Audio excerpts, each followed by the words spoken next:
So we're here at Riverview Hospital. It's a pretty amazing place. It's been around for more than 100 years. The building behind me is West Lawn.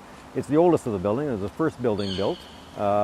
It was built in 1913, and as you can see, it was actually mothballed effectively in 1983 and never maintained since then. So you can see the damage that the years have had on what was a magnificent heritage building and really has lost all of its heritage value. You see, we're in an arboretum that's quite magnificent as well, but some of the trees that are also 100 years old have failed. They've hit storm damage, and there's a chainsaw right now cutting them up and trying to maintain a little bit this spectacular arboretum, this wonderful grounds. You see the building that has failed, the building that is of no value anymore. We have other buildings on the site, though, that still have an awful lot of use left in them, many years of use left. And the building right in front of us, this is Center Lawn. It was built in 1924, and it was the longest used building, the longest occupied building on Riverview. It actually was used until 4 years ago with patients. There's a further building about a half a kilometer away. It's called East Lawn, built in 1930.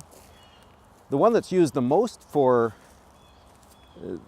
the film industry, because that's one of the main functions right now here on Riverview, is Crease Clinic.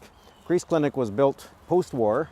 In 1948 it was completed, and it was primarily built for those people returning from the war with what was called shell shock then. Now it's called PTSD.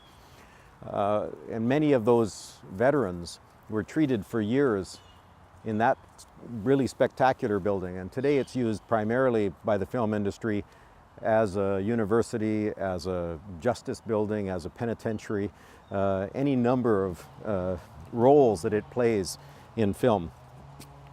Riverview has more than 100 buildings, and the buildings are ranging essentially in age from very new buildings, there's 4 or 5 that are built in the last decade, to buildings that are now failed completely. We here in Coquitlam have contemplated how we could possibly use Riverview's buildings, use Riverview to continue the long-standing role that it played in mental illness. Mental health and addictions is one of the big challenges we have today, particularly with the fentanyl crisis that really has changed the context of mental health. It has made it so that the level of urgency is so much higher. We had a report drafted by a couple of years ago here in Coquitlam by Dr. John Higginbottom. Dr. Higginbottom used to be the vice president of Riverview Hospital and worked for many years here. The report he proposed was that one of these spectacular buildings, and it was actually this one that was his recommendation, Center Lawn, could be used to treat those with severe mental health and addictions, the SAMI population, significant mental health and addictions. He proposed that we take these buildings and identify one that can be repurposed for a population that is really struggling right now. Fentanyl has taken more than 900 lives in 2016, almost 5 a day that die to this horrible drug that didn't exist a decade ago. So we in Coquitlam are hoping that the provincial government will contemplate really a significant expansion of the treatment options. To their credit, they actually have started already. There are 2 buildings here on Riverview, Hillside and Brookside, that have been repurposed in the last couple of years and now house people and treat people with mental health and addictions, and do it very successfully with Coast Mental Health.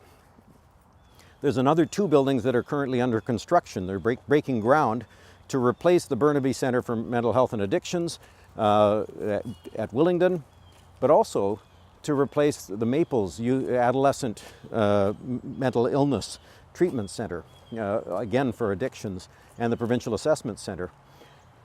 We think that those are really important initiatives. We really believe that Riverview Hospital could regain a critical mass of state-of-the-art mental health and addiction services, really regaining part of the role that it played in a different era.